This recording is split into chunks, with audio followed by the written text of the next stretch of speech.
So, this guy is dead, or is he?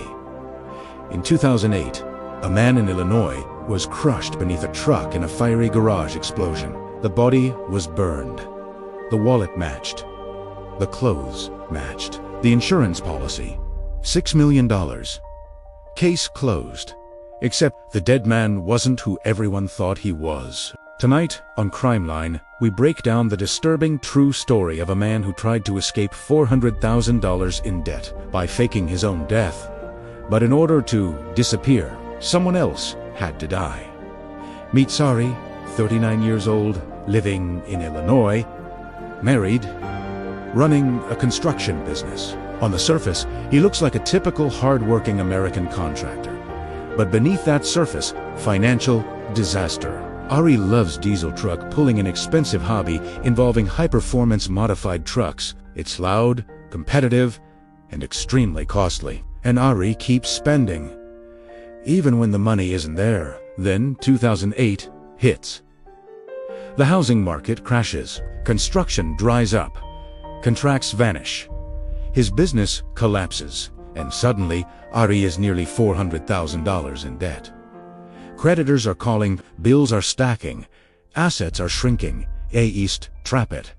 And instead of rebuilding, he decides to erase himself. Most people facing financial ruin consider bankruptcy. Ari considers something else. What if he simply died? If he died, his wife would collect life insurance.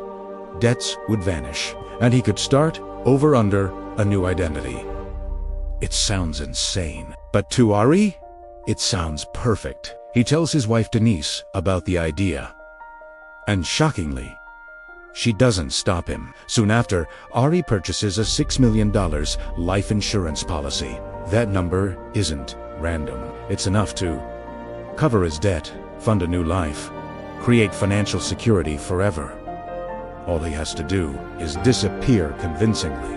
Faking your death isn't as simple as vanishing. You need proof.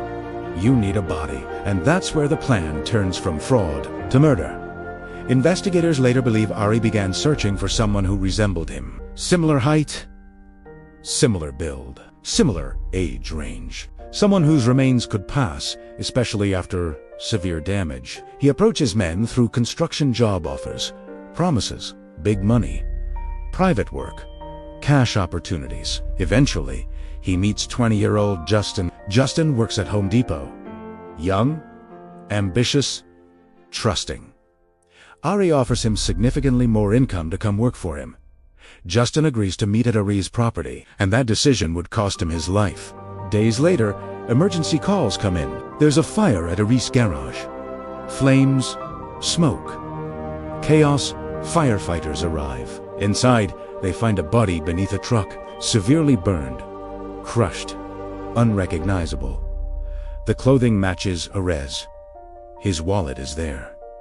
Authorities assume the worst. A tragic garage accident, a mechanical failure, diesel fumes, fire, catastrophic collapse. Ari is declared dead. His wife grieves publicly. A funeral is planned. Insurance claims begin. Everything appears to go according to plan, except it doesn't. Investigators begin examining the scene. Something feels off. First, the smell. The garage reeks of gasoline. But Ari worked primarily with diesel trucks. Diesel and gasoline are not the same. Gasoline accelerates fire differently. Why was it present? Then they find a propane torch left on. The fire doesn't look accidental. It looks staged. Insurance fraud is now on the table. Police question Denise. They ask about insurance policies. She says no significant policy exists. That turns out to be a lie. Investigators confirm the $6 million policy. Now, suspicion grows. But suspicion isn't proof until the medical examiner starts noticing something disturbing. The coroner reviews the remains. He was told the body belonged to a 39-year-old man, but this body appears younger, physically smaller. Tattoos that Ari was known to have. Missing dental structure. Uncertain. The fire damaged much. but not everything. Something is wrong. Authorities request Ari's dental records. Forensic dentists compare them. The result, the burned body does not match Ari. It matches someone else. And around the same time, a 20-year-old man named Justin is reported missing. DNA confirms it. The body in the garage belongs to Justin, not Ari, which means only one thing. Ari is alive. While police piece this together, Ari is in Missouri, living in a hotel, communicating with Denise, using email, planning his own memorial, tracking attendance numbers. He's even texting Justin's mother, pretending to be Justin, trying to prevent a missing persons report.